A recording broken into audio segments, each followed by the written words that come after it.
What's up, y'all? It's your boy Jeremy Speaks, and I'm coming at y'all again today with another video. Now, listen, y'all, I have been gone for a minute, but do not think that I have not been back with the jump off. Now, listen, now I have had a lot of stuff to do. Okay, it ain't easy. This ain't easy. You know, some people have more flexible schedules than others, or for whatever the case may be. But nonetheless, I am here today, as promised. Okay, I told y'all were gonna get the reviews, and y'all getting the reviews. But this is gonna be different because this is gonna be a mega review. So we're gonna go through episode 2, 3, 4, and 5. Now, I want y'all to understand me when I say this. When I say I'm going through these things, it means that I'm only going to be hitting on important topics that I care about. Okay? I'm only going to be hitting on important topics that stood out to me over the past few episodes. Now listen, it was not a lot that has been going on up until the last recent couple of episodes. For some reason, they want to force us to have to deal with Robin and her antics, and we have to be forced to watch rehearsed scenes with Juan. I don't know about y'all, but I'm getting real sick and tired of seeing Robin basically coach Juan through answers on him being in hotel rooms with other hoes. You know, maybe it's just me. I don't know. But needless to say, let's get on up into this so we can go about our day. Okay? All right. Let me say hi to everybody in the comment section. What's up, Prognosis? How you doing? Also, y'all, I'm using a whole new software now. Again. I switched softwares again. This time I ain't gonna tell y'all what it is. Cause when I tell y'all what it is, that's when stuff gets to getting jinxed. All right, so what's up, Prognosis? How you doing, Olivia? How you doing? What's up, Tamra, Ravine? And to be honest, that's all that's here right now. So I don't feel like I need to like waste any more time. So let's get on up into this. So we all remember where we were at on the last episode of the first episode, right? We were at Ashley's, beach house, by the yard house, by the, budget furniture house, celebration, because she finally has gotten a house that costs $2 million, but it looks every lick of $200,000. Okay. Now at that scene, we had saw Karen and Robin pull each other to the side because they wanted to have a conversation. This is when they let us know that, okay, I'm not going to be saying any more rumors about you. You won't be saying any rumors about me. If we're all talking about things, it's going to be all facts. All facts. Notice how Karen said all facts, because she's letting Robin know that she's not going to be off her ass. It's just that she's just going to make sure that whatever she does say is based on facts that can be proven, right? They agreed not to, spread any more rumors about people's husbands and stuff like that. Then we get back to the table. Now, Ashley takes it upon herself at this point, after she basically told Wendy that Nneka said that she was Osu. We come back to the table, and Ashley is looking around like, y'all know that, like that insidious, sinister smile that she likes to do with all of her teeth clenched, like she's biting down on a dinner strip. She's up there like, me and Wendy just had a really good, conversation, and then she goes in to ask Wendy, so Wendy, tell the girls about your show. I can tell that Wendy probably didn't even want to let those women know that she was creating a show, and they all seem to be real hater-ish about it. Giselle seems that she can't be bothered with anything. Let's talk about that for a second. Actually, I'm gonna wait. I need to get through this first. So, so she basically says, okay, so I'm trying to create a new show that is gonna be able to talk about the things that people are not comfortable talking about, right? The topics that, people try to stray from. This is when Sharice in the corner gonna say, well, everything isn't for everybody. I was like, you are not for us. You're not for us, Sharice. I was like, if you're talking to a Democratic, leaning black, legislation, pro legislation, not what do you call it, analyst. I would imagine that the stuff that she wants to talk about are the stuff that the media are not comfortable with that directly involves our community. So what do you mean when you say that, like, not everything is for everybody? If it has anything to do with our rights, if it has anything to do with our freedom, if it has anything to do with what we have to go through on a regular basis as Black people, it has everything to do with everybody. I'm sorry. So I don't know. I'm not really liking Sharice, and I would really like it if she gets away from me with this, Apollo. But let's continue. So while Wendy's in the midst of talking, she says that it's going to be a lot of stuff that is going to be very important. A lot of intellectual stuff, and she was like, this is when Ashley said, well, some of that might go over my head, and she says in response to that, she says, well, if you're not intellectual enough to understand it, then it may not be for you. And then, Sharice is going to say, is that shade? I was like, can somebody please get this drunk aunt off of the show? Please, for the life of me. Why do we have to suffer through Sharice and these, drunk auntie at the cookout wigs? How many drunk auntie at the cookout wigs do you have, Sharice? How come that's all the themes of wigs that you own? You don't have any flowy, regal wigs. Every wig looks like, those aunties that, just came out of rehab, for alcoholism, and they just now get into the Thanksgiving cookout, and everybody just looking at them from the corner of the eye like, she just came out of rehab, right? That's what her wigs give me, but that's besides the point. Let's continue. So as Wendy is saying what she's saying, now, I don't know if this was clipped weirdly or whatever the case may be, but Mia takes it upon herself to roll her eyes, and says, well, she's not effing with me. I was like, none of us F with you, Mia. None of us do. Mia, like, this is when Wendy rebuffs and says, when you threw a drink at me, why would I be cool with you after that? Like, you threw a drink in my face and you hit me with your purse, right? With the strength of 10 men. Let us not forget how strong Mia looks and how strong Mia may be. From the legs down, you couldn't tell me that, Mia is not Usain Bolt. I know strong legs, strong shoulders, and strong arms when I see one. When I see them. Plural. So at the end of the day, they start going back and forth. And this is when, Mia takes it upon herself to say, well, you could have uplifted me, Wendy. And then this was Wendy says, I can't uplift you. You're too low. You're too low to the ground. You're slow. And then this is when everybody's looking at her like, oh, slow. I was like, now, after all of the stuff that y'all said about each other, being called slow or, low to the ground is the worst thing. Not when Giselle basically tried to call Chris a predator last year. I was like, is being called slow or low the worst thing in this group to be called? I'm sorry. I could have sworn that y'all have said some more effed up stuff than that, in my opinion.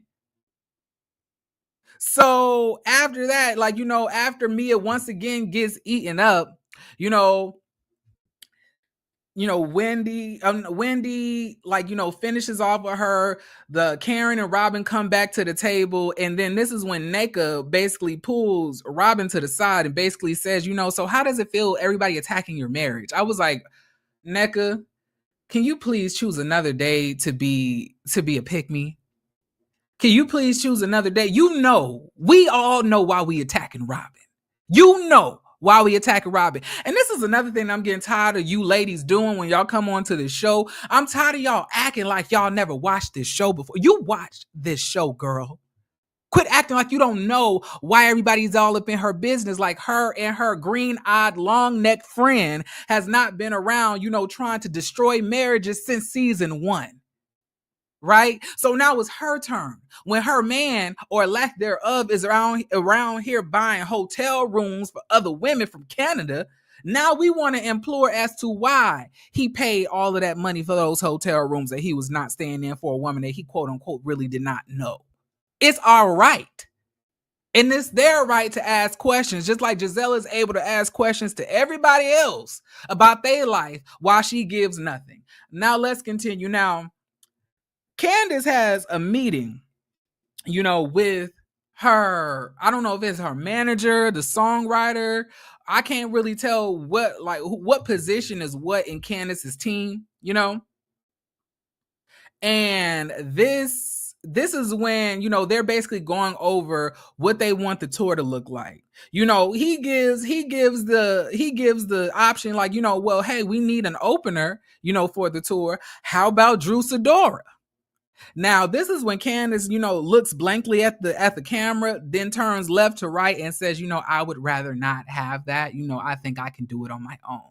I don't really see myself continuing any more work with her, but, thank you for the suggestion.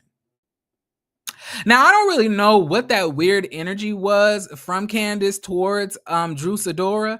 I don't really know what that is. I'm not really sure what that could have come from, but I don't know how I like that.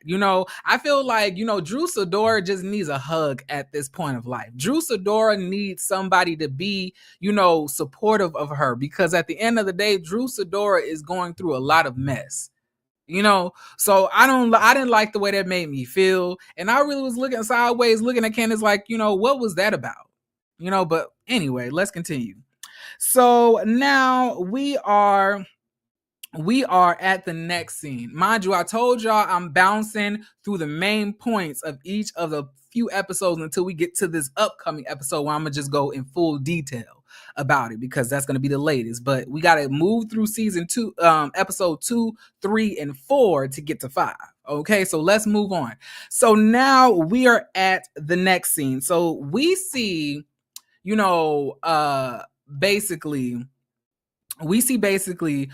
Ashley having a shopping date with Karen. They're getting ready to go, to Wendy's, to Wendy's first communion. I never even knew people did that. I'm not Catholic, so I don't really know the traditions of all of that. But basically, we see her and Karen look for outfits. They're supposed to wear yellow. It needs to be conservative.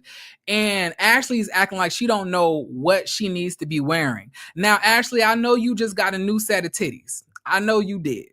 But we're not going to sit here and act like for the past few seasons until you got your new set of titties and your body re-snatched in whatever way you did that you was not walking around here in muumuus and, house clothes every damn season. So I don't know why you trying to sit here and act like all of a sudden, Ashley, you don't remember how to dress conservatively in front of people. You remember how to dress conservatively. Just say you just want to put your titties out there. But I'm just here to implore you to understand that, Ashley, your titties is not meant for the communion. We're not partaking in Ashley's titties for the communion. We're only here for the sipping of the wine and bread. That's all we want, Ashley. You could keep your titties at home because they kind of do look detachable. Okay, you can save the titties, but this is when Karen basically is getting told by Ashley that she may have made a mistake, that Ashley may have remembered something wrong when it came to how she delivered the message to Wendy about what Nneka said, right? It could have all been a misunderstanding. And this is when, Karen basically says that, she don't believe a damn thing that, Ashley has to say, because at the end of the day, Ashley is not to be trusted. Ashley cannot be trusted. And then in the same scene that we're there, we're also seeing another scene with Wendy, Candice, and this new girl, Kiarna, aka Evander Holyfield, aka Mike Tyson, aka Slayer Deborah. That's we see her for the first time, and apparently she's a business owner. She has a boutique in the DC area. She's very prominent. She looks good. She look like she smell good. I'm here for it.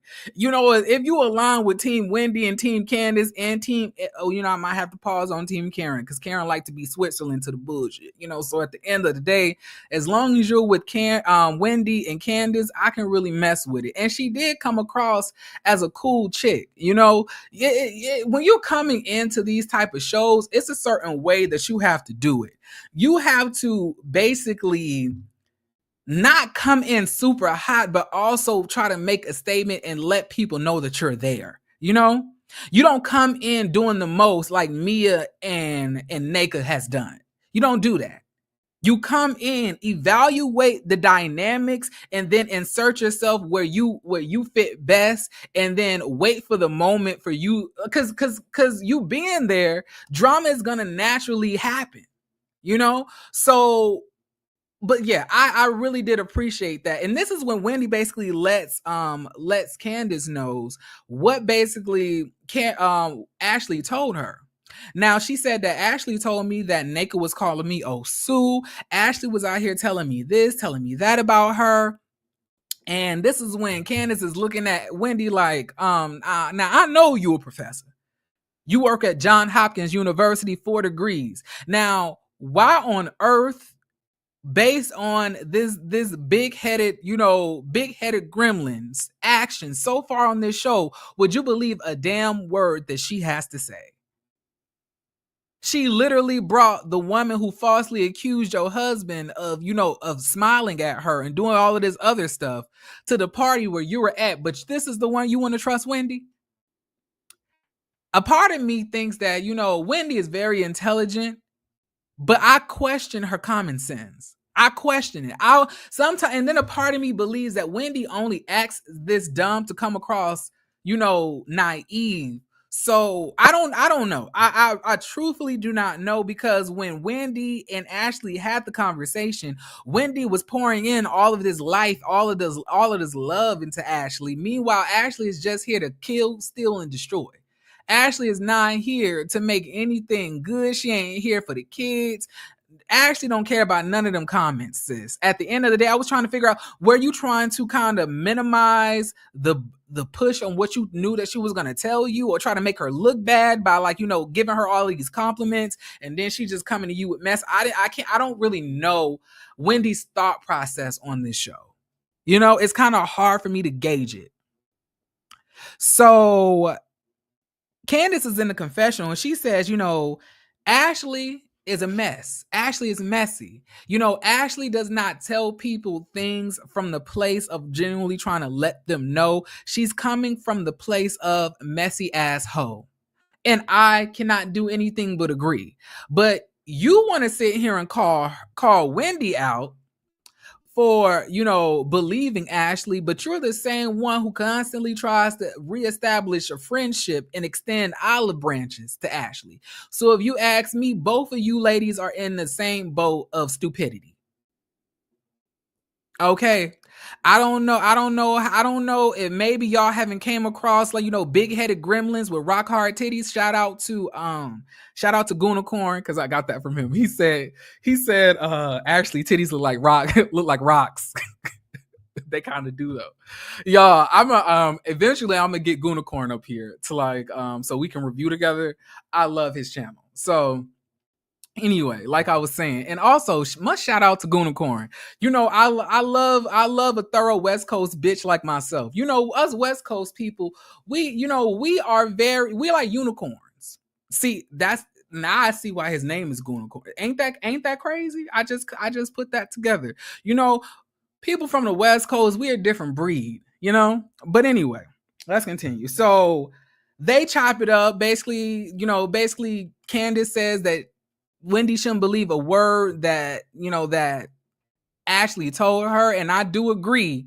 And I was thinking like maybe, Wendy should pull Nneka to the side and let Nneka know. In my opinion, I don't think that Wendy moves in the most intelligent way on this show. Immediately after we had got out of that conversation, immediately after I got out of that conversation with Ashley, I would have brought it up at the table that Ashley just told me that you basically accused me of being Osu. That's when I would have put it right there on the table. I'm not going to let it fester. I'm going to just try to address it right then and there. Okay? Because she brought it up. So obviously she don't give a damn if drama pops off at her house. So she don't care. We all know that Ashley reeks of desperation. Also, wait a minute. I forgot something. Give me a second. I have to do something real quick. Y'all know if y'all know me well, y'all know what I'm about to do. It is okay. It is December 4th, 2023, Monday at 6:36 p.m. And I'm here to let y'all know once again that Ashley is still not divorced from Michael, even though that was her whole storyline last season. Okay? Once again, it is December 4th, 2023, and Ashley is still married to Michael Darby. Did any of us not see this shit coming? I know I did. I knew it was a ruse from the beginning. You big-headed joker. Anyway, let's continue. So at this point, they go to the what you call it? What do you call the damn thing? They go to the communion. It's a nice thing, they go to the communion. Everybody shows up. Karen shows up looking thick. Candice shows up, she looked good, and then Ashley and her two titties showed up with, with her whole titties exposed. I was like, even in the house of the Lord, you don't even have no self-respect, Ashley. How disgusting. You can't hide your titties underneath the roof of a God. You can't even put those titties away for Jesus. Huh? But this is the woman y'all want to trust. I'm here to let y'all know. If she can't put the titties away for Jesus, you can't trust her. Okay, let's move on. So now they go through all of that. We see Wendy's kids have their first communion. We love that. Good for Wendy's kids. Good, hallelujah. Now we at the table. And this is when, we're all talking, and Wendy basically says, I really do love the fact that you two can be in the same room. This is when Candice basically says, yeah, I feel that we can operate in the same room and not have any issues because we're adults. Ashley basically concurs Candice's statement, but we all know why Ashley and Candice are cool in the scenes. And I'm gonna let y'all know what I believe. I believe that Ashley and Candice likes this, this cycle of abuse between one another, because in my opinion, I think that Candice knows that one of the main points of her being on the show is to read people. Ashley is always available to be read. Ashley is always available to be put in her place. Ashley is always available to play in her face. And then for Ashley's point of view, she needs Candice's drama to also have something going on for herself, because outside of issues with Candice and issues that she's creating with other people, Ashley don't have nothing going on. So of course they're trying to equal out to become some type of frenemy relationship on this show, because in a way they need each other. Because at the end of the day, besides Wendy and Karen, Candice does not really have many people to film with. She don't really mess with Mia like that. She does not mess with Robin. She don't like Giselle. And then for Ashley, she has nothing going on. Yes, she can film with everybody, but she does not have a personal storyline. And she doesn't want to go at it with anybody else but Candice, because she knows that's an equal balance. She knows she can't go at it with Robin because Robin gonna have Giselle. She knows that she doesn't want to go at it with Karen. She knows that she doesn't like. She knows that she doesn't want to go at it, with Bigfoot Mia, because at the end of the day, Mia could step on her. So she's gonna go pick on somebody her own size, which I respect. I respect that, But yeah, that's the reason that they have this relationship. But honestly, Wendy, I would really like it for you to stop trying to push this friendship between Candice and Ashley. It's giving very weirdo behavior that y'all can't see that Ashley means y'all no good at all. Now let's move on. Now the next scene that we see, Nneka sitting down talking to Robin, right? So she's talking to Robin. Oh, also, let me skip back a little bit because I almost forgot a part.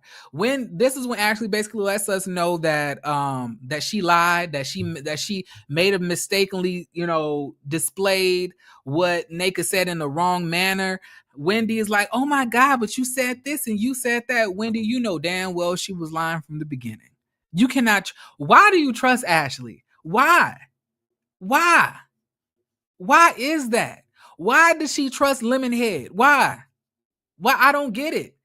Like in any like in I'm pretty sure in any one of these fields of your degrees that they basically told you if you meet a big-headed hoe named Ashley, she can't be trusted.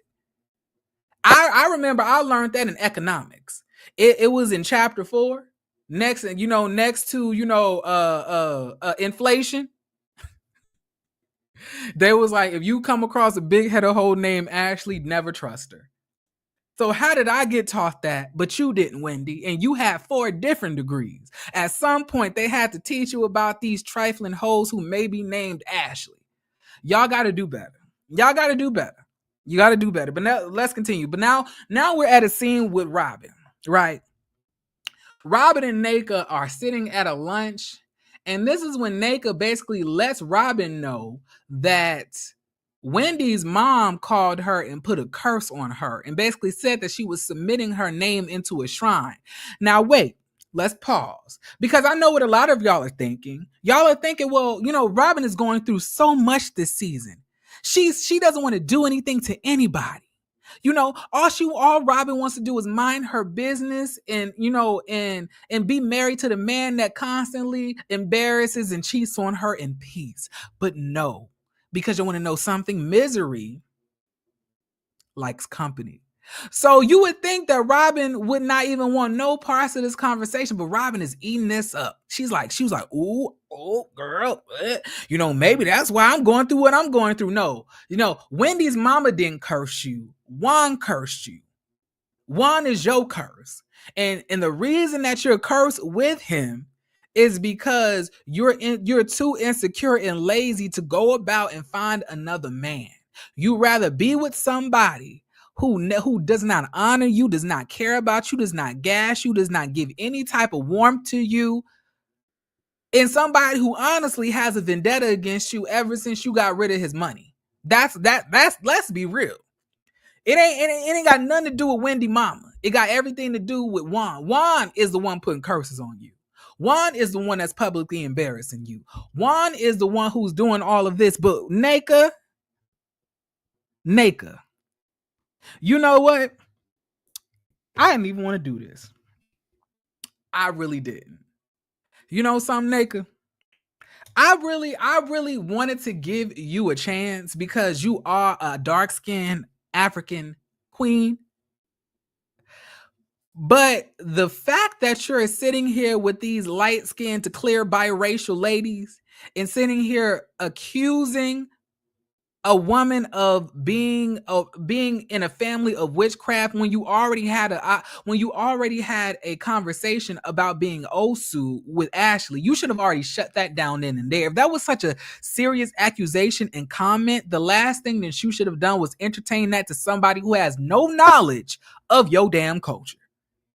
Okay, but no, you want to sit here and gossip to Robin because Robin truthfully does not like Wendy because honestly, you don't like Wendy either. And I'm saying that it could have been so many more powerful storylines that you could have showed us, Nneka. You could have given us so much more than what you're giving us right now. For you to use your own culture as a weapon to come at somebody else who also is a part of your own culture is crazy in front of a room full of light-skinned ladies who could honestly give or take you.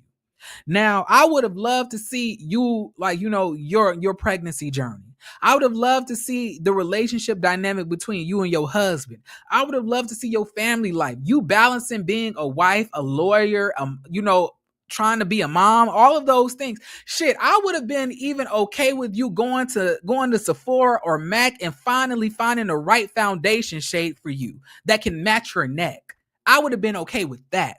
I would have been all right with us going, to the beauty department store and finding a wig that does not stay and hold in place like it does on your head. But unfortunately, you want to focus your energy on things that are not necessary. When you could have been trying to find the right foundation shade that matches your neck, you did not. Tell me why your face looked like Ashley's, but your neck looked like Wendy's. How, like, tell me why you looking like Beyonce by the foundation, but Lou Rawls by the neck? It's a question that need answers. Why is it giving Maya by the foundation?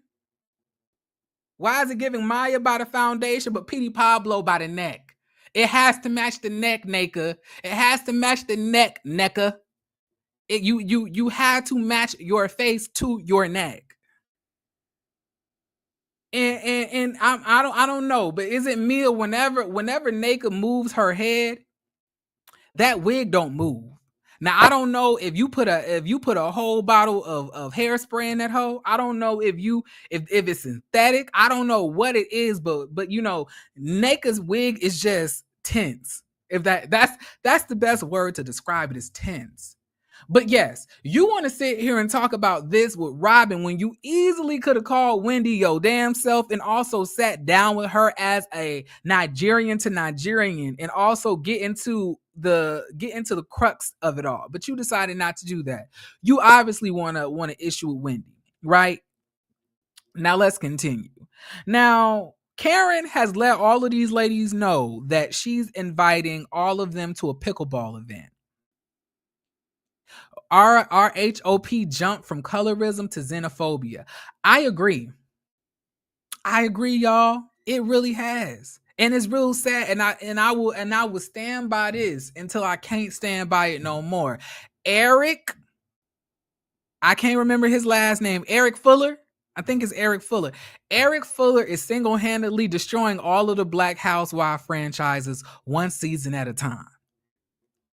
One season at a time. Eric is gonna have a stone, a brick, and force to break down the house that has been built all of these years. Eric is a demon. And somebody actually said that he looks like their paralysis demon. Now I don't know how that I didn't say it, they did. I'm just repeating. But major disgust towards Eric. I don't respect him at all. But let's continue. So I was really disappointed by Nneka though. I was like, really, is this what you want to do? You want to go to the light-skinned bitches who really don't like Wendy to talk about, witchcraft and, Osu and all of these, voodoo type of conversations? Is that the conversations that you want to have for her? Is that the route that we going with this? That's a choice. Now let's continue. So Karen says that she invited everybody to the pickleball event. She invited everybody. She invited Candice. She invited Wendy. She invited Nneka, Mia, all of those people, right? But let's also get into this. Why are we all playing pickleball? I feel like ever since Jamie Foxx hopped off that operation table and his daughter told everybody that he was playing pickleball, I feel like everybody been trying to play it ever since then. I feel like if it was not for Jamie Foxx, we wouldn't be dealing with this pickleball epidemic. Let's talk about it. Okay? I blame it on Jamie Foxx's daughter. Now, everybody shows up at this pickleball event, right? Wendy is there with her husband. Ashley is there by herself and her husband ain't there. Candice comes with, with no husband in sight, but I don't even blame her because once one foot stepped in the door and Giselle gonna say that she feels unsafe, uncomfortable. And then, Robin basically shows up in a black leotard. Robin, I know you want to try to turn Juan on, but I promise you in that leotard is not gonna do it. And the thing is, you can't wear sexy clothes without doing your hair. That's the weird thing about this. Like, it's crazy to me how Robin wants to be viewed as sexy, but she puts in no effort. You sitting here with that leotard on, slumped over like a football player.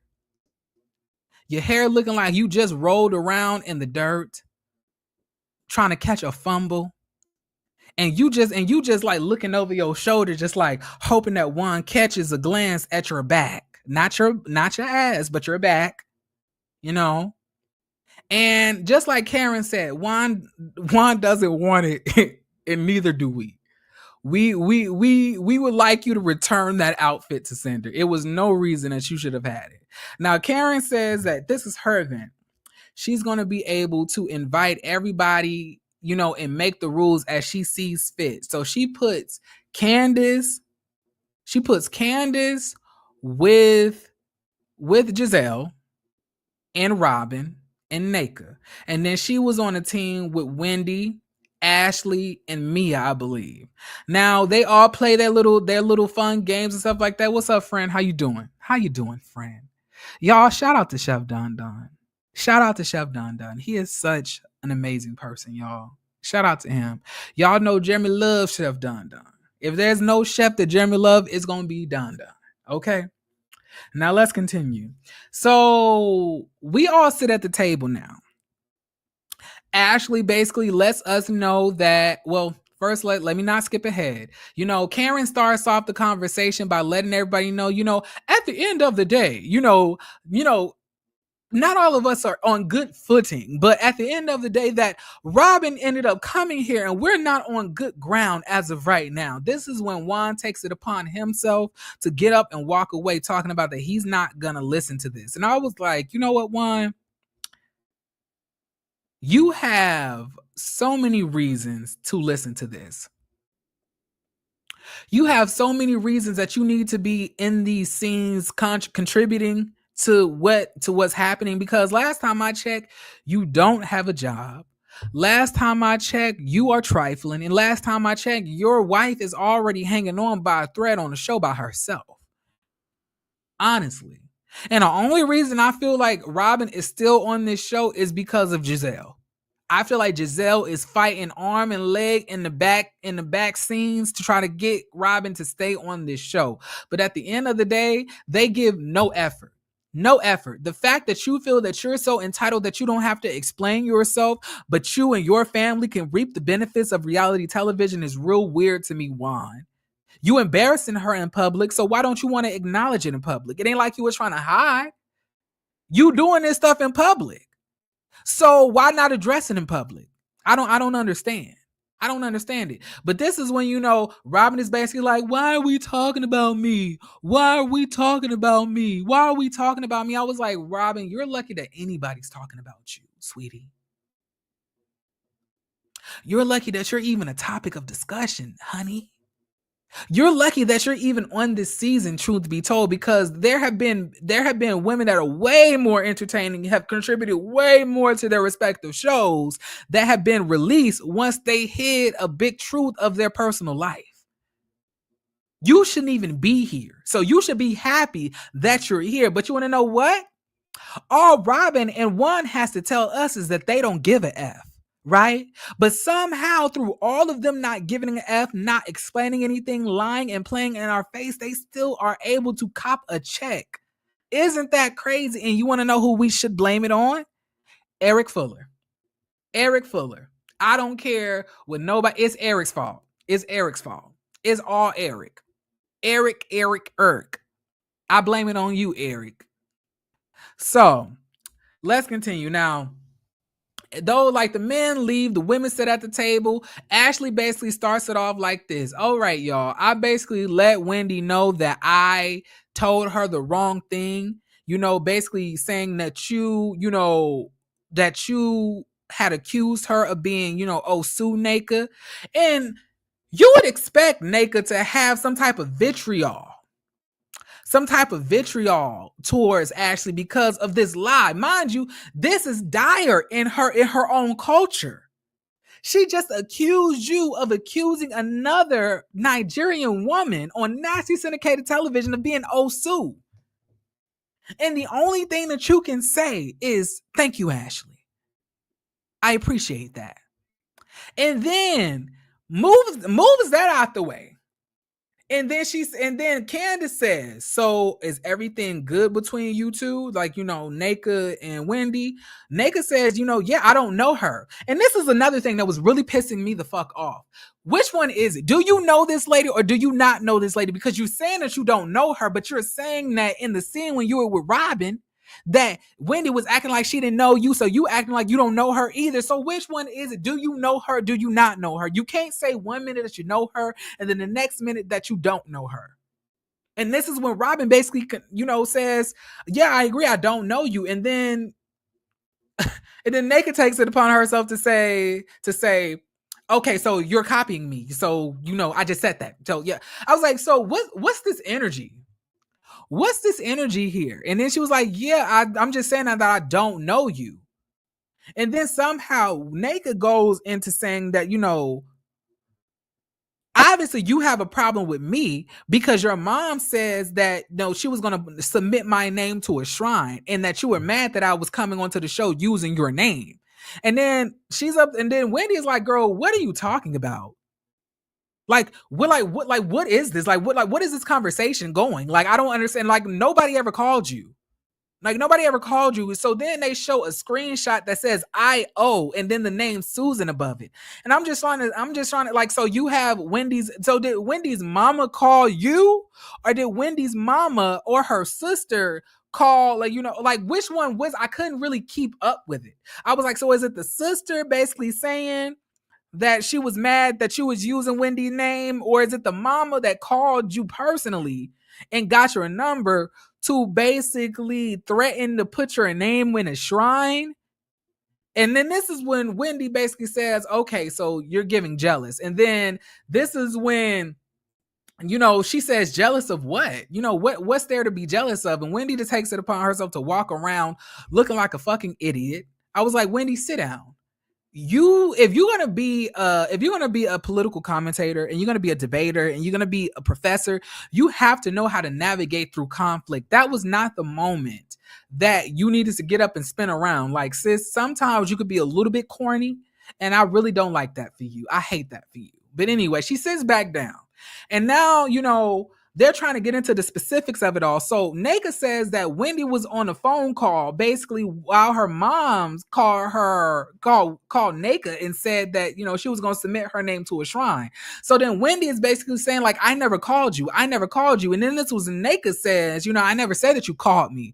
And then she was like, but you just said that I was on the phone. And then Nneka says, well, let me clear it up. And then she was like, yeah, clear it the fuck up. And then, Nneka takes it upon herself to go an inch further and says, I am going to clear it up, bitch. I was like, no, bitch. I was like, you don't even know this lady from what you say. You don't know nothing about her. How is she a bitch? I was like, in her cussing and just say, clear it the fuck up, that like she didn't call you out of your name. So why on earth would you call her out of her name? You already called her mama a witch. And now you claiming her family. I'm sorry, y'all. Excuse me. My dog is easily startled when he hears bangs. The upstairs neighbor's coming downstairs outside. Excuse that. Give him some second. Give my baby a second to calm down. Okay? Don't y'all judge my baby. This is my baby. This is my Michael. Okay? Not Michael Darby. Okay? Michael, my dog. All right. So let's continue. So I'm just trying to figure out, how do we get from I don't know you to bitch, Nneka? You know what, Nneka? It's so many people that you can call some bitches, and I would imagine there would have been a lady that allowed you to purchase that foundation that is way too way too bright for you, that got you walking around looking like, looking like Sammy Sosa. It's so many, like you really called this lady out of her name for what? It is so whack for you to sit there and allow yourself to be pent against somebody who almost look exactly like you, except with better clothes, better wigs, and better makeup, and better shoes, probably too. It's very, very disappointing. I really do hate that for you. And the fact that you would allow yourself to be used in this way and even perpetuate the things that you are on this show is disgusting. And I am highly disgusted and disappointed by your behavior, the disrespect that you have towards your own culture, towards yourself, towards your bloodline, towards your tribe, and towards, your correct neck shade. Okay? At the end of the day, it's nothing more disrespectful than a woman who does not want to have makeup that matches her neck. Or drag the makeup down to match the neck. It just gives a lack of effort. If you're gonna want to wear the makeup that's way too light for you, you could at least hit your fucking neck. So you just gonna put it on the face and that's it. So basically at this point, Nneka is basically looking like a disrespectful floating head. And I'm saying she looks like a floating head because her neck does not match her face. So in my opinion, from the neck down, I don't even see Nneka. From the neck up, I just see a disrespectful head. Okay? And at this point, they going back and forth. Don't nothing get resolved. Now the men are over there playing pickleball. Now, for some reason, Ike, and for those of y'all who don't know who Ike is, I ain't talking about Ike Turner, but the way he decided to turn up over a Facebook friend request makes me feel like he has a little bit of Ike in him. Ike, Nneka's husband, approaches Eddie and says, why did you unfriend me on Facebook? Eddie's talking about, what are you talking about? I never followed you on Facebook. So he's up there like, so you saying that you don't know me? I'm gonna need you to stand on it. Stand on it. I was like, why are you getting so aggressive over a face? How do you now y'all listen. Now I know for Instagram and for Twitter, some of us have, our followers, our followers tracked on an app. Some of us do, in case a bitch want to be cute and try to unfollow you so you can unfollow back. But Facebook doesn't even do that. Like, how did you even know that he unfriended you on Facebook? And why you as a grown man, a grown ass doctor, do you even care about somebody not being your friend on Facebook? You worry more about Eddie not being your friend on Facebook. Meanwhile, your wife face looking like it's suffering from Lyme disease. What is going on? Your wife foundation color is jaundice. And you're sitting here worried about Eddie in a friend request? And then he was getting more irate, y'all. He getting more bold. He getting more more turned up. And I'm just trying to figure out why is this a thing? Why are you so upset? Why are you so angry? Explain. That needs to be explained. And then Wendy takes it upon herself. She sees that her man, what's up, Alicia? She sees that her man is basically almost about to get into an altercation with some big black African, doctor who travels. And she's up there what, let me back up. And then Nneka, instead of taking her man, who should have a lot to lose because he is a doctor and she is a lawyer, the last thing, if I had those accolades that I want to be doing, is fighting over a friend request on Facebook. So Wendy is trying to separate. And then Nneka says, you need to let the men be men. She's like, girl, you need to stop talking to me. And then she was like, you need to get up out my husband's face. Girl, nobody in your husband's face. Your husband is in other people's faces over a Facebook friend request. What is the world coming to? When Michael Jackson sang "We Are the World," he was not talking about. He was. This is not what he envisioned. This ain't it. This ain't it, y'all. This ain't it. This ain't it. Now, at this point, you know, this man is constantly pressing, Eddie. And Eddie, like, he's up like, so did you or not, did you not know me? And then Eddie is like not really answering the question. I'm like, just say, did you know the man or not, Eddie, please? So this man can stop harassing us. And Eddie would not answer the question, which was kind of confusing to me. I don't really understand it. But that was the end of that. Right? Now we pick up where we left off, y'all. Can I ask y'all a question? Can I do something real quick? Can I go get my water? Because I just went through 2, 3, and 4, and now we're about to enter to a full review of 5. I just need some water. Okay. So I'm going to do something really quick, okay? I'm going to do something really quick for you guys. And I'll be right back. I'm going to play this little audio music, and y'all just give me a couple minutes.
All right, y'all, I'm back. Thank y'all. I was thirsty. Had to go grab my water. Make sure y'all hydrate.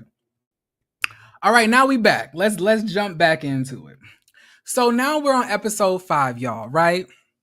And for all of you disloyal hoochies who left while I was going to get water, now you're gonna miss the good part.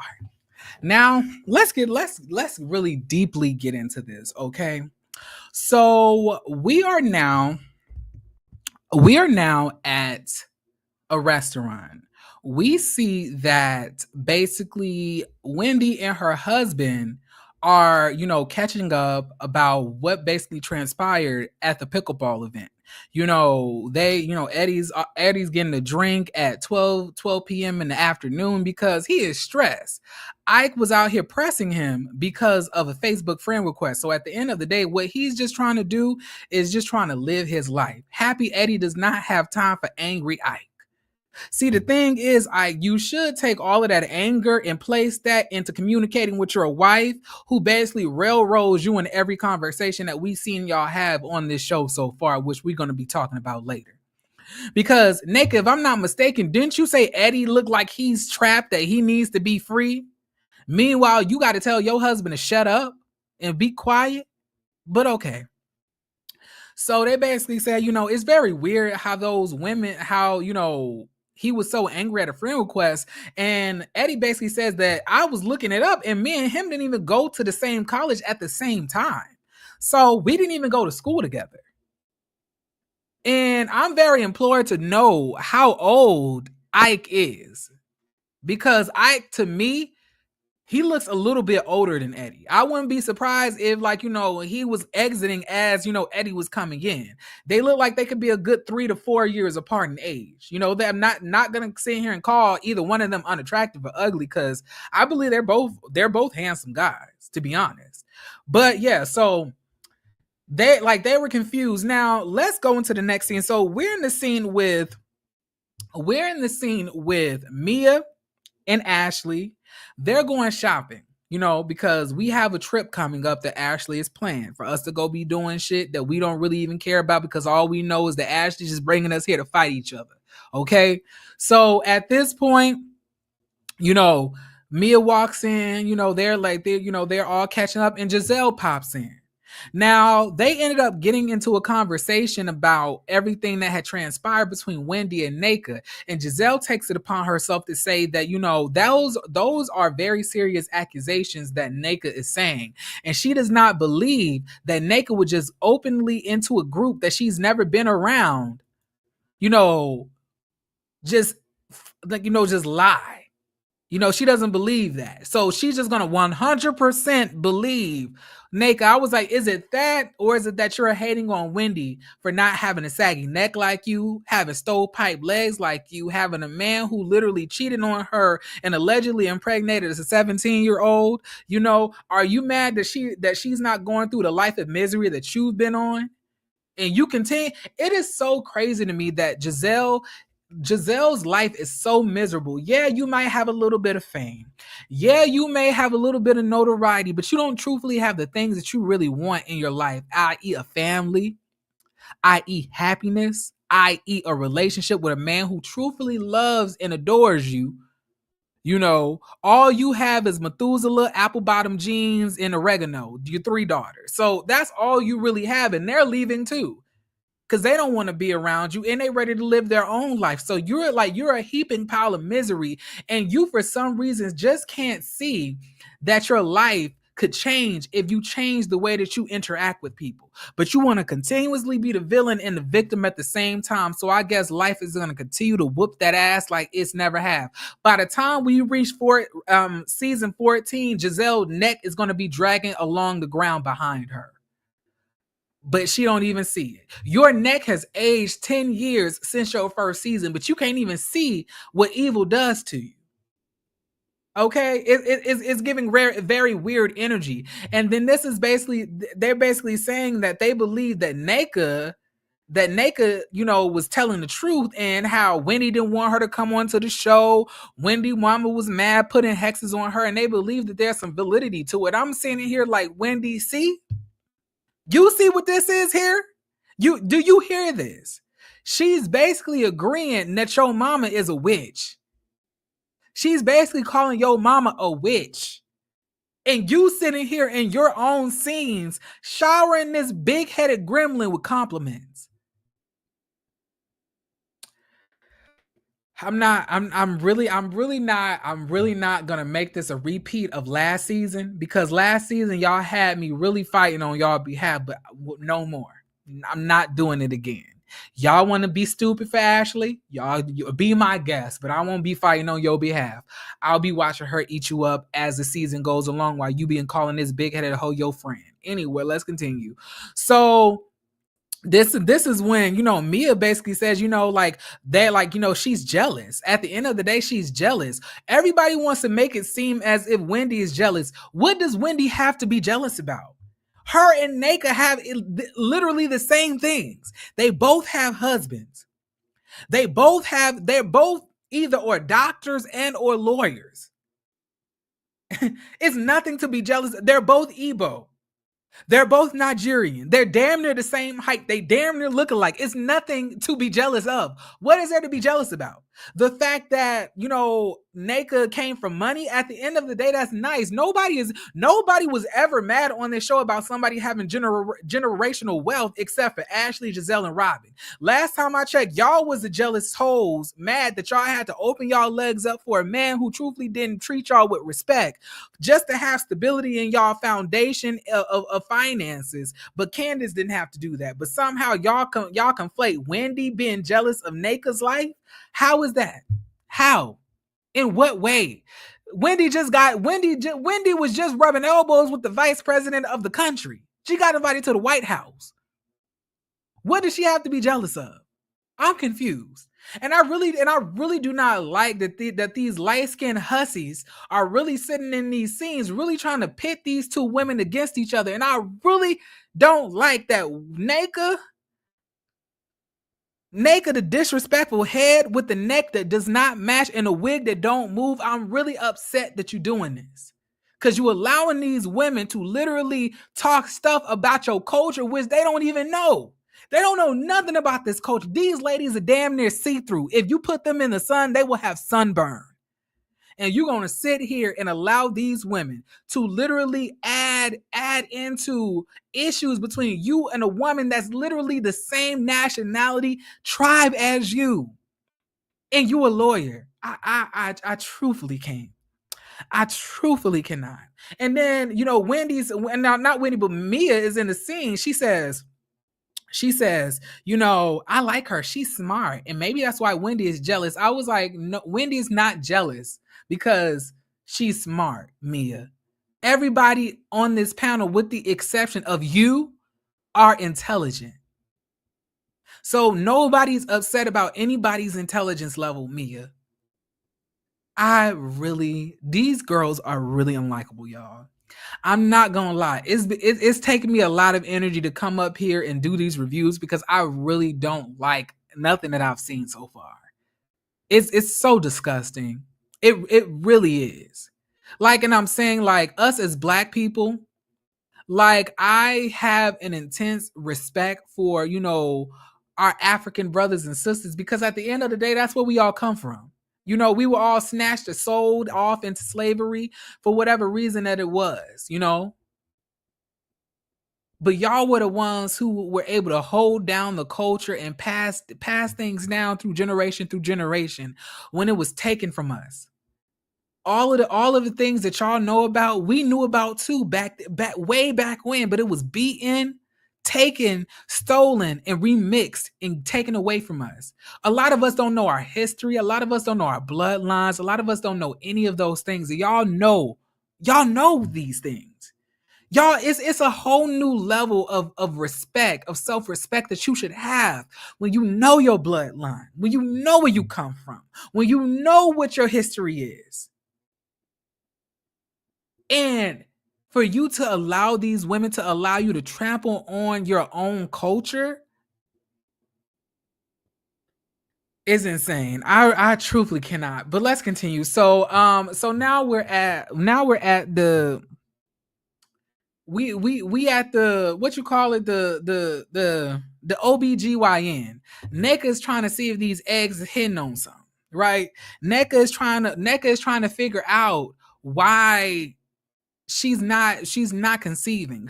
She's saying that every single time she's hitting, her ovulation, she's bouncing on top of Ike like a freight train. She's saying that she's riding like a moose lane every single time she's ovulating. So she's not understanding as to why she's not able to get pregnant. Maybe because you're mixing your prenatal vitamins with alcohol. Wild guess. Something tells me that maybe that's not a good thing to do. Also, something that you said on camera, which is insane being a lawyer, that you mix in alcohol and medication. That's insane. But let's continue. So the doctor's basically saying, I see. Now, this was the weird part for me. Now, y'all follow me. Now, wasn't it kind of weird how the doctor basically says, I see, levels that are lower? I was like, levels that are lower for what? Like, are you saying her egg levels are lower, or his sperm count is not high? Like what was lower? he didn't necessarily say that, but he said, you should be fine. Just continue to, to do it more. And then this is when her husband takes it upon himself to be a comedian. Little do y'all know, Nneka don't like jokes. Nneka don't like happiness. Nneka don't like fun. Nneka don't like Wendy, and Nneka don't like makeup that matches her neck. Nneka don't like that stuff. And you should know that because this is your wife. Now, Nneka basically says to us that her family had already let her know a long time ago when she got married to her husband that she needed to start getting pregnant because her man was going to leave her if she was not getting pregnant. And I was like, that's some weird ass fucking, that's some weird ass stuff to tell your child. That you need to hurry up and have a baby by that man so he don't leave you. A man will leave you, especially if you have a kid. I'm sorry to inform you African women of this, but let me tell you something. Having a kid with a man, don't keep him at home. I'm letting you know. So y'all letting y'all daughter feel that way is insane to me. Like, I the only one that was highly disappointed by that frame of thought? I was like, so you basically just feel that your daughter is just a baby shoot. Just pop out a baby. Forget the accomplishments that she wants to have. Forget the achievements that she wants to achieve. Just have a baby for your husband leave you. And if her husband did leave her, so what? She's a whole lawyer and y'all rich. She don't need him anyway. And because y'all are rich, I guarantee you that he ain't going nowhere. He gonna, like, if her daddy was not rich, I guarantee you Nneka would not be able to tell her husband shut up on national syndicated television. Her husband knows where the money at, and it's in Nneka daddy wallet. And as long as it's there, he gonna make sure that he listen to anything Nneka tell him to do. He ain't going nowhere. Because I know one thing about it, and two things for sure: Nigerian men can also be scammers, and they're gonna be where the bag at. We thought city girls and city boys was a thing that was popping in Florida, but no, in Nigeria, they've been having city boy and city girl summits for the last 400 to 500 years, maybe 2,000. To be honest, I don't know, but last time I checked, it'd be a lot of scamming going on. So I wouldn't be surprised. So I was just really disgusted, to be honest, about that. I was highly disappointed. I was like, that really sucks for your family to tell you stuff like that. Can you imagine? Imagine if you were infertile, how you would really feel. If your mom and your female, family members that you look up to are basically telling you don't have a baby for your husband, you're worthless. Forget all of the stuff that y'all made me do. Forget that y'all made me go to college. Forget that y'all made me go to law school, because let's not act like majority of the time that Nigerian parents are not forcing their children to be either doctors or lawyers, which both Nneka and her husband have become to be. The same way with Dr. Wendy and Eddie Acefo Esquire. So all of that type of stuff, and she still cannot amount to having her own self-worth outside of a man. That's really disappointing. But the doctor basically tells Nneka she should be fine. Her husband say they just need to do it more. And then this is when, the doctor leaves, and then her husband starts to try to crack jokes to make her feel better. And, she gets really, really irritated. She's like she's up here saying, like, you don't even want to be here. You don't even want to be here. Shut up. Stop talking. Stop talking. And he just says, okay. And in my mind, I'm thinking like, so is Eddie the one who's trapped, or is Ike the one who's trapped? Because to me, I ain't never heard Wendy talk to her husband like that. If anything, I heard Eddie be more stern with Wendy than Wendy ever was with Eddie. In no way, shape, or form do I believe Eddie is the submissive in that relationship. I believe it's either they're equal, or I do believe that Eddie probably runs that household. Anytime Wendy has a business venture, has anything that she wants to do, she goes and contacts her husband and gets his thought and opinion on it. And if he's not cool with it, she moves it to the side. Just like last year when he said, I don't really think that you need to be doing the nightclub. She left it alone. She didn't tell him what she was going to be doing and he was going to have to deal with it. It was a conversation. It was a respectful compromise. It was a respectful conversation and communication between two people who respect each other in a relationship. And that's another thing. A lot of y'all misconstrue respect for your husband or respect for your wife as somebody being a doormat. Just because y'all have been with men who's literally disrespected and trample over y'all self-respect does not mean that a man who respects and loves his wife enough to listen and care about what she has to say is a doormat. Okay? Now it's a completely different thing. It's a completely different thing when you're telling your husband to shut up on nationally syndicated television. But we ain't gonna go there, Nneka, because you're going through fertility issues. So I'm not even gonna talk about you like that right now. I'm gonna move on to the next season. To the next scene. So now we're all in, we all in the plane. We all getting ready to go to this new city or country. I can't remember where the fuck they went, to be honest. Now so after they get to where they're going, Ashley splits the girls up. She says that she split them up according to their zodiac signs. See, you sitting here operating off horoscopes and zodiacs, but you want to sit here and talk about Wendy mama practicing voodoo when both of those things are spiritualism. I'm confused.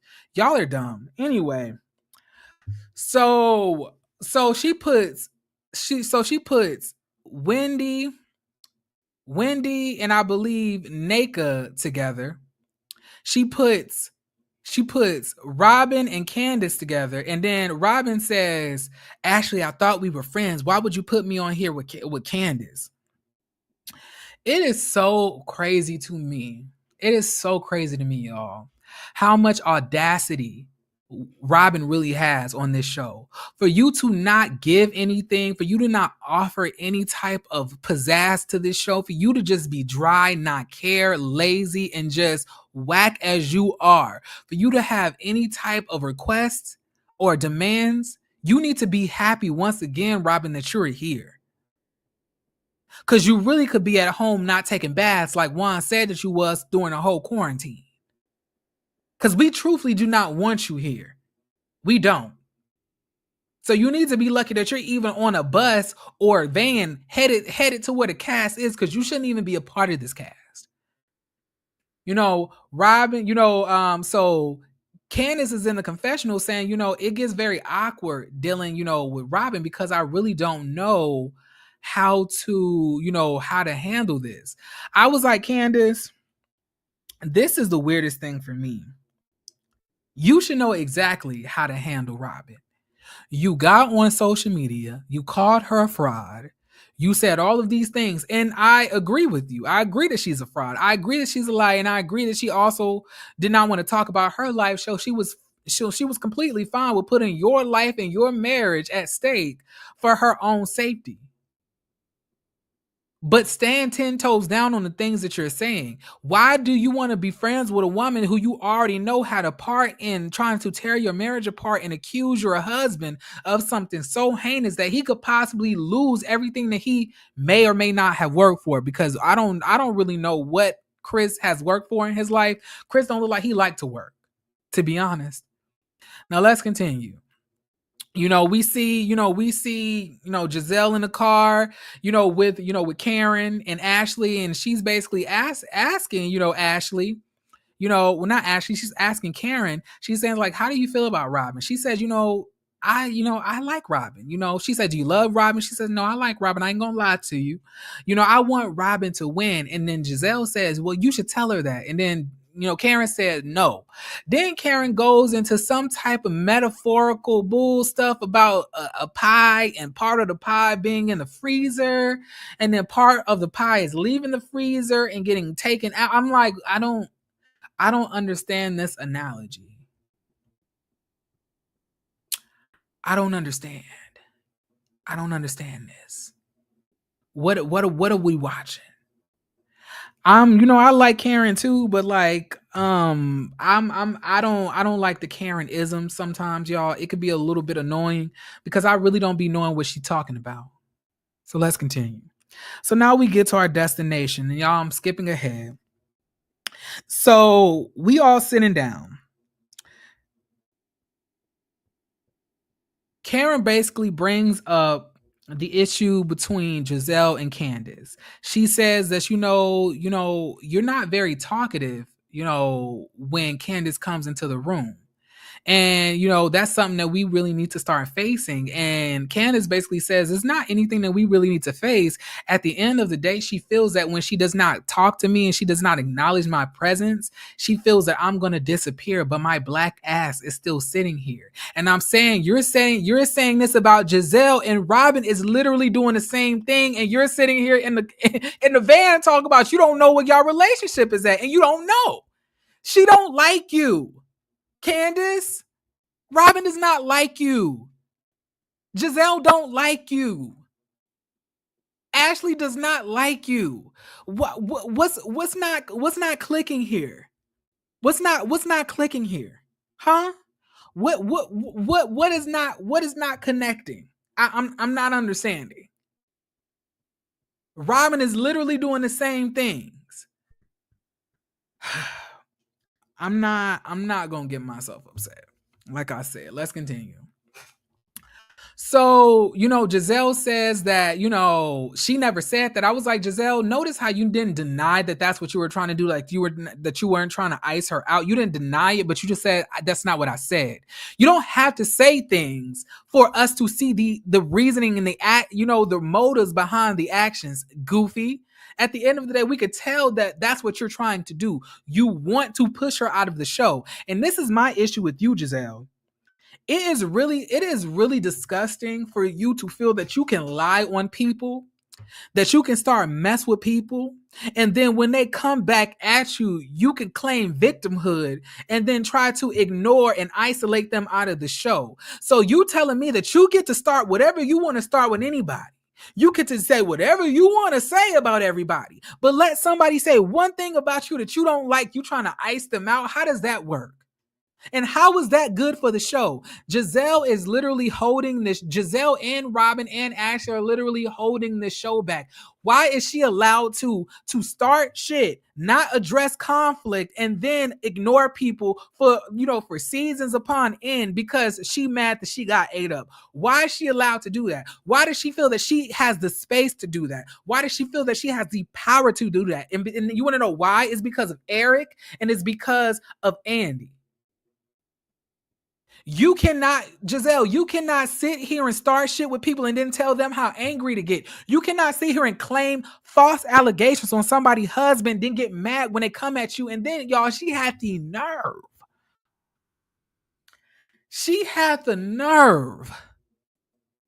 the nerve to talk about, to basically say at this point that what Candice said was dangerous to her daughters, dangerous to her family, and that she doesn't feel that nothing positive can come out of a conversation with Candice.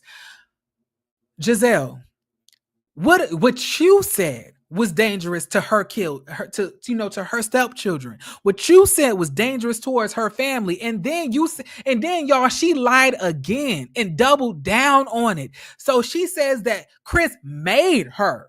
So she said, your husband made me go to a hotel room that was empty by myself. It made me feel uncomfortable. Y'all, this lady is a fucking demon. And I really do not like Giselle. I really do not. And I wish the worst for her. The worst. You deserve no good in your life.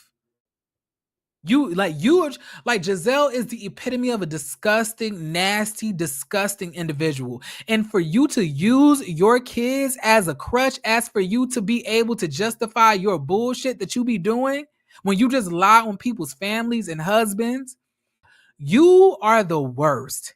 And I know damn well Methuselah, Geographic, and and Asbestos is not okay with you using their names like this, dragging them into your mess. They do not care about anything.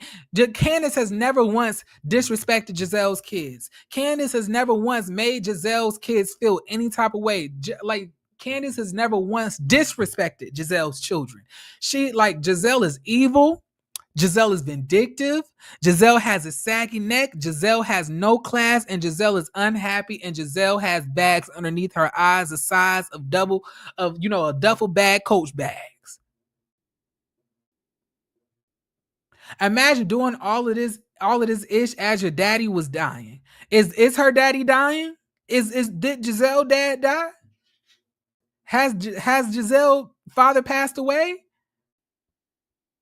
Let me know in the comment section. Go ahead, answer that for me real quick.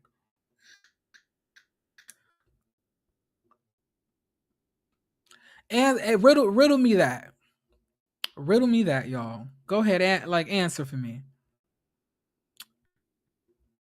Okay, y'all taking a little bit of time to answer. So I'm gonna assume that her dad has passed.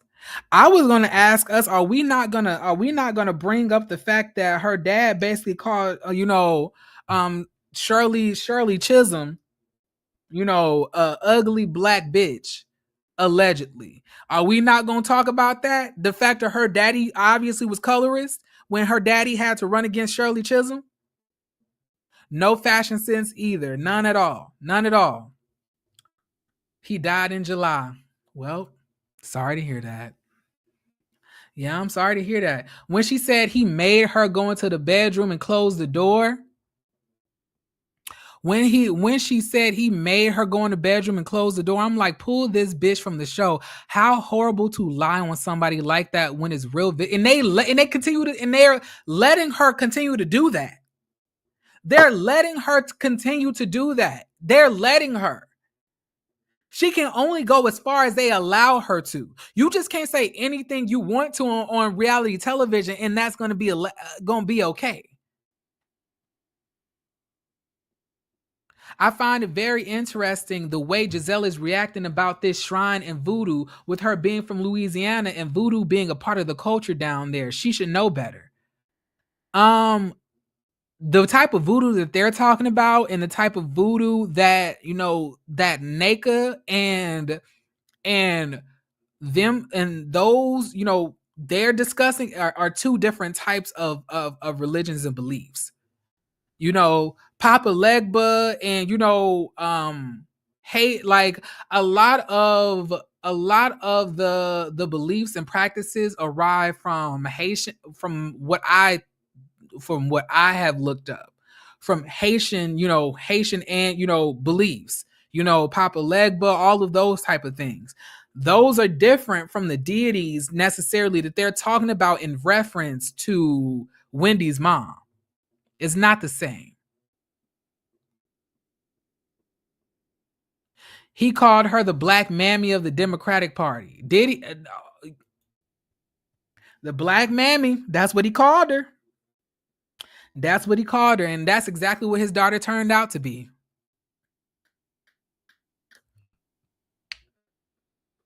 Funny how that happens. Funny how that happens. Can we get Wendy mama to redirect the voodoo to Giselle?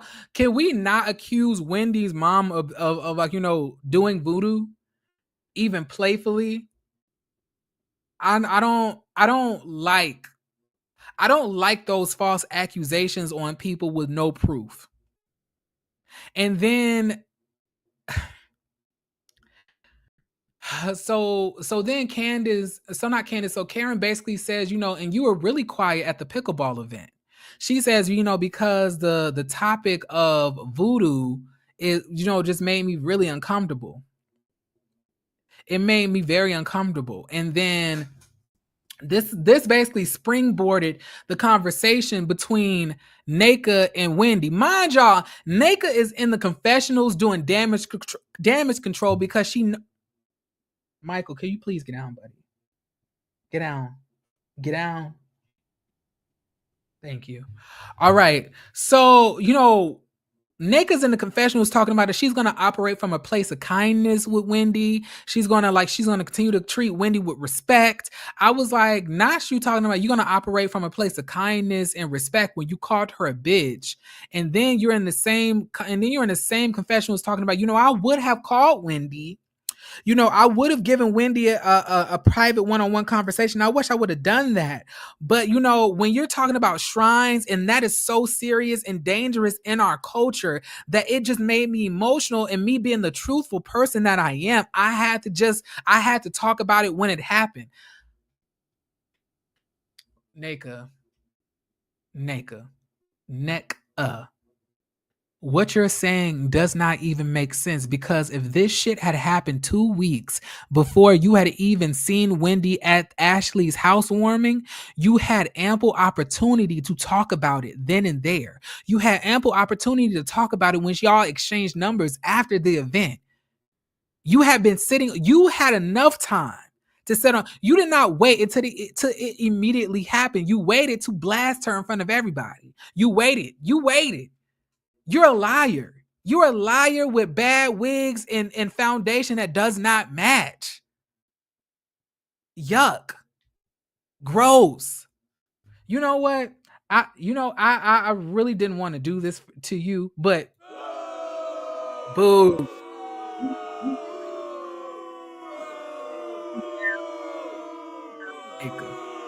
Boo. It's giving whack. It's giving whack. It's giving whack. We don't like it. And the fact that you're sitting here in your scenes trying to clean the stuff up that you're doing is crazy. You were not so emotional that you could not stand it. You was not so emotional that you just had to just say it out there. You had ample amount of time to pull Wendy to the side to have the conversation, but you wanted to blast her in front of everybody because that was your intention when you came onto the show. How disappointing. How disgusting. How terrible. How terrible. How terrible. How terrible. How terrible. Let's continue.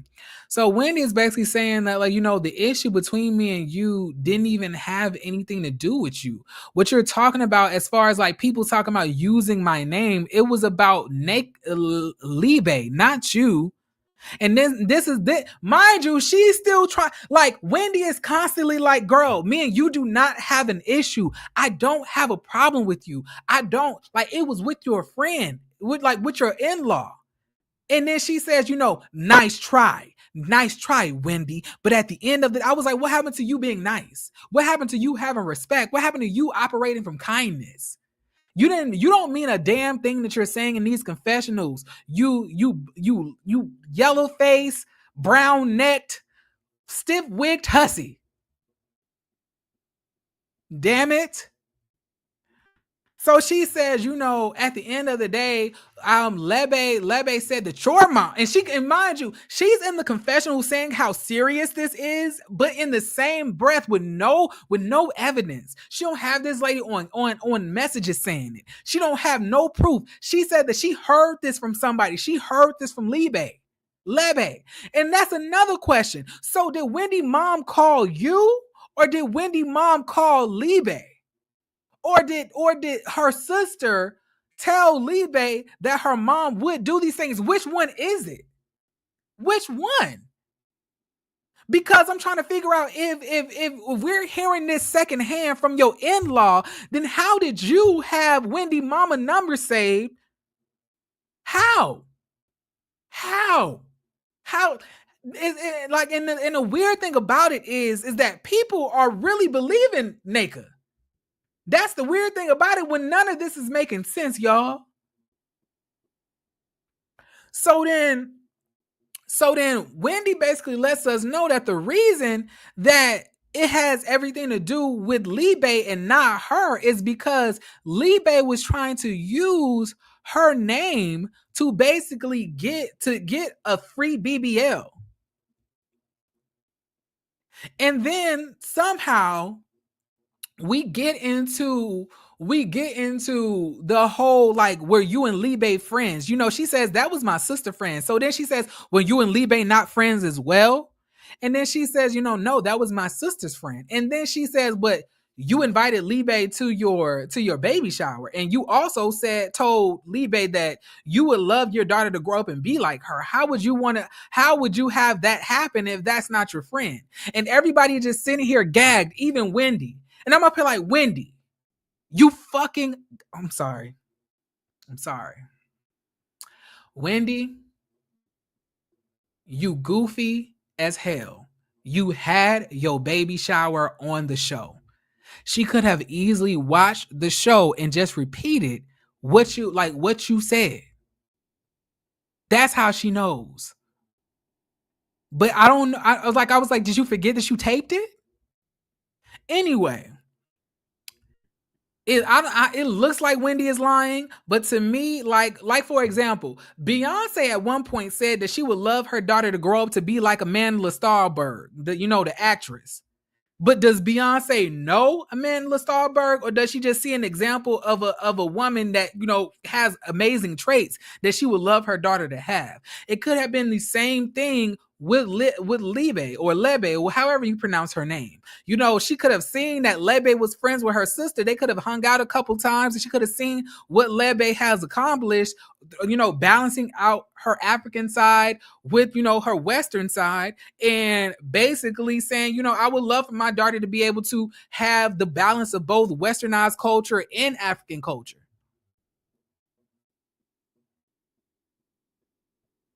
So I'm like, I don't really know if that necessarily proves anything. And then, Candice is basically saying in her confessionals, she's saying, it is very weird to say that you don't know somebody, but then invite them to your baby shower. Candice, that's not what happened. She did not say that she did not know Lebe. She just said that her and Lebe was not friends. Lebe was her sister's friend. Lebe was her sister's friend, right? So, yes, she probably got invited because she was cool with her sister, but that does not mean that they were friends. Why is everybody acting so confused as to what is going on? I promise y'all, to me, it seems plain as day. She knew of Nneka through Lebe, but she didn't know Nneka. She never met Nneka. So she don't know her. Yeah, I've heard her name. Yeah, I may know of her. Yeah, I may have seen her in passing, but I don't know her. I don't know her. Do you know how many people I went to college with that I knew on first name basis, but I don't know a damn thing about what they do in their personal life or anything outside of school? I don't understand why everybody's acting so confused to this. To me, this is very, very obvious and very straight to the point. She may have known of her, which she has claimed she's seen her in passing. So she knows of her, but she don't know her like that. Why? Maybe I'm just smarter than everybody else. Is it me? Or but I don't know. I don't get the confusion as to why everybody is so confused about what Wendy is saying.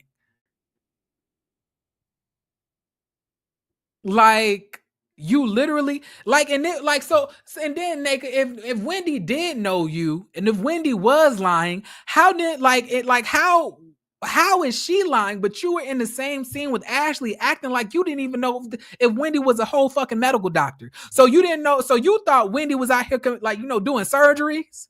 You didn't know what type of doctor she was, but y'all knew. But you knew of her. You knew her, and Wendy lying. But you were in the same scenes with Ashley before y'all even started filming together, basically talking about, what type of doctor is she? Is she like a doctor in philosophy? You wouldn't even ask those questions if you knew her or knew of her.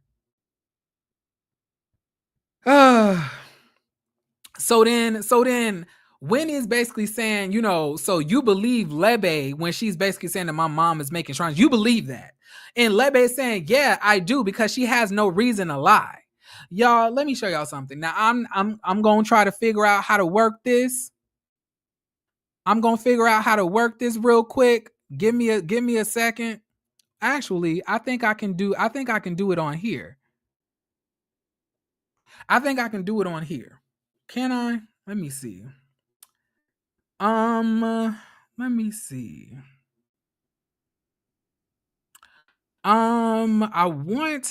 I don't know how to do it yet. Let me try to add. What I'm trying to do, y'all, is go to another, basically go to another screen, because I want to show y'all what Wendy was basically saying, because she showed text messages, right? And that's what I want us to see. So let me go to Wendy's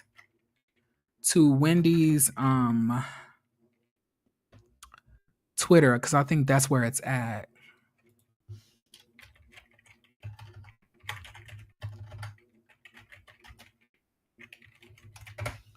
Okay.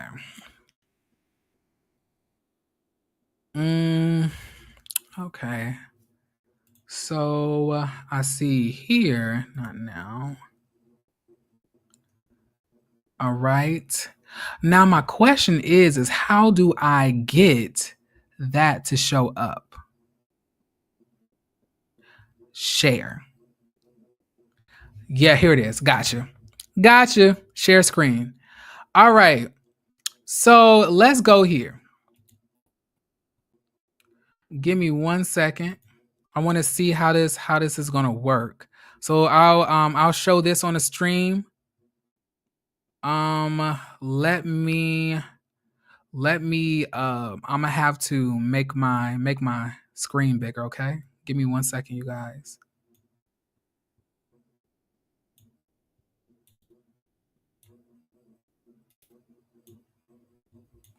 Mm. Oh, I think I have to turn the ticker off. That's what it is. So let me turn the ticker off and see. I can't widen it anymore. Okay. There we go. Cool. Now I think this is wide enough. Y'all feel that? Y'all feel like that's wide enough? Y'all feel like this wide enough? Let me know. Put it in the comment section if y'all feel it's wide enough. Let me put it in the comment section if you feel that this is wide enough. Or should I try to make it as wide as possible? I don't know why I can't drag it to, but this is as big as it's gonna let me do it. So let me do this. So, ooh, girl, I'm struggling, y'all. Forgive me. I'm trying to get it to fit. It's taking much longer. Okay, I'm gonna move myself up here so y'all can so y'all can see what I'm talking about. Okay, I'm gonna be back, but I want us to focus on this. So Wendy basically showed us some text messages. Let me zoom in. And she's basically saying, Sai, I have really been minding my business this season and not reacting, tweeting about RHOP. But this narrative is getting malicious. You say you don't know me, but a year and a half ago, before we started filming, you kept pressing Lebe to ask me to have dinner with you. Lebe Iwu. She says, hey, love. She said, Wendy responds, hey, love, how are you? She says, I'm good, darling. How does your schedule look? I'd love to get together for brunch or dinner. My in-law just moved here from LA and Bravo's production team has approached her about coming on to a show. Hey, twin, my schedule is nutty. Just let me know some days you're available, right? So this is one message. This is one of the mail message exchanges that she showed that had happened. Then she showed these as well. Right? So she says, and yes, my sister and your cousin-in-law did have a falling out. One of the many reasons being Lebe Iwu was name dropping me, calling me her cousin to get a BBL. That is so embarrassing. The whole squad is full of clout chasers. So it says, hey, 20, I need a favor. And this is from Lebe Iwu. It says, hey, 20, I need a favor. I'm trying to get a BBL. I know you posted the doctor you use, but wasn't sure if you had an in, quote unquote, with him. His schedule is booked until next year. I know surgeons can do add-ons if they know you. Can you or your assistant please request if they can squeeze me in? I'm throwing Sam a party in February next year and I need my body to be snatched. I already alerted his practice that I would ask my friend to assist, and they said it's between my friend and my friend you and the manager to get me in. She says, hey, boo, I know you're extremely busy, but I couldn't resist and had to lobby for an appointment with your doctor by name dropping. So yeah, my appointment got moved up to December. Anywho, I ordered your book. Good job, 20. Keep making Team Wendy proud.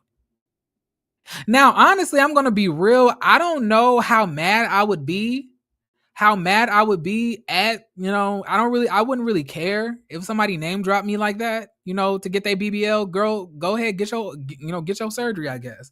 But, she's basically saying that was the reason that they had a falling out, because she had a habit of name dropping Wendy, and Wendy showed it as an example of her name dropping her without her permission to go get a BBL on a discount or for free. And y'all want to know what Nneka had to say to this? And this is how I know Nneka is a damn liar, right? All Nneka had to say to this, y'all. All Nneka had to say to this. Give me 1 second. Let me log in completely. Oh, don't want to log into that account. You know what? I'm gonna just wait. Let me look up. What's her name? Nneka Ahim.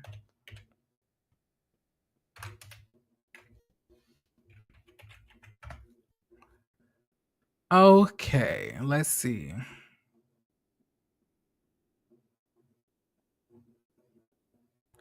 So it looks like Nneka deleted her. It looks like Nneka either deleted her tweet, but she had basically accused Wendy of doctoring fake text. And she basically saying, your fabricated text messages. And I was like, not you thinking Wendy out here crafting text messages to lie on you. I was like, that doesn't make any sense. That doesn't make no, sis. Nice try with Nneka.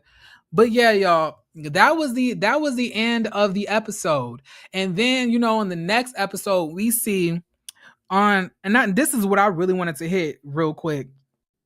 Maybe a stray shot, but I don't care. I saw in the next episode sneak peek that a bird gets on the wall behind them as they're eating.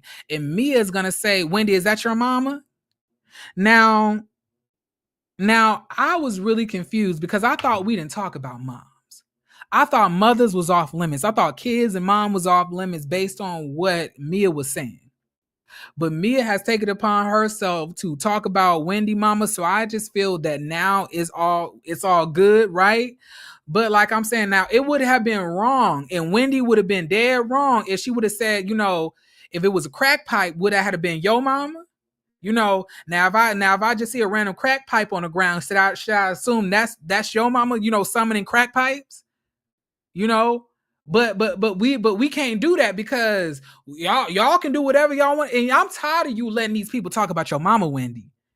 If they talking about your mama, you need to start talking about they mamas and daddies, dead or alive. I don't care. Especially you, Karen, talking about you don't know what Holy Ghost fire is. And that was another thing. So Giselle had basically mentioned in the scene, she was like, didn't your mama attack, Mia? And she was like, yeah, but she didn't say anything about no voodoo. And then she had basically read the text message, and it was talking about Holy Ghost fire and all of that. And then we see scenes of Ashley and Robin talking about, that's not, that you don't never repeat that. That sounds crazy. It's not really helping your case. And then Karen, old ass, is sitting here acting like she don't know, she never heard of the term Holy Ghost fire. How am I 28? How am I 28? And Giselle, you've been married to a whole fucking pastor, but you don't know, you never heard of the term Holy Ghost fire? You never heard of God being a consuming flame? A consuming fire? You never heard of these terms. You never heard of this. And Ashley, you're demonic anyway. We know you don't know a damn thing about God. So let's not talk. And Robin talking about, don't ever repeat that. Don't you ever tell somebody not to repeat something that's biblical. Don't you ever tell somebody that they can't say Holy Ghost fire, Holy Ghost fire, Holy Ghost fire, Holy Ghost fire. Let's repeat the name or the location of the hotel that Juan was paying for rooms for other bitches. Let's repeat that. Can we repeat that? You don't want to repeat that. You don't want to talk about one, but you want to tell other people what they should or should not be repeating. You know what you should not have repeated? You know what you should not have said twice? Your vows. I do. You don't have to sign a prenup. You should have repeated that, Robin. But anyway, that's all I have for y'all today. I had fun. It will not really. This was not fun for me. This was very annoying, and I really don't like the girls like that. But I'm just here to let y'all know, if y'all ever see a crack pipe on the ground, it's possibly me as mama. Period. But y'all, yeah. I hope you guys had an amazing time for the live. I ended up coming through like I said I was, right? I ended up doing my due deals, right? See, I held on to my to my promises and stuff. I did what I needed to do. But anyway, I hope you guys enjoyed the live. Also, let me put the ticker back up. If you guys want to follow me, you guys can follow me on Instagram at Jeremy Speaks TV. Y'all can see me looking cute in my day-to-day life because I have been uploading more. If you guys want to see what I have to say sometimes, you can follow my Twitter. Although I will give you an alert sometimes, I may or may not accidentally like stuff that may not be X-rated. Sometimes it's a slip of the finger. I'm working on that, whatever the case may be. But y'all, like, share, and subscribe to the channel. Hope you guys enjoyed the review, and I hope you guys make sure that you guys share this, okay? Because this takes a lot of work. Share the video, like, share, and subscribe, okay? And I want all you guys to know that you guys are meant to be here, that you guys are important, that you guys have a purpose, and that you guys are loved. And if nobody told y'all before today that you are loved, I'm here to let you know right now, you are loved. And if you need a hug, here you go. All right. You guys have a beautiful, beautiful, beautiful rest of your day. And I definitely plan on doing the same. Okay, y'all. Peace.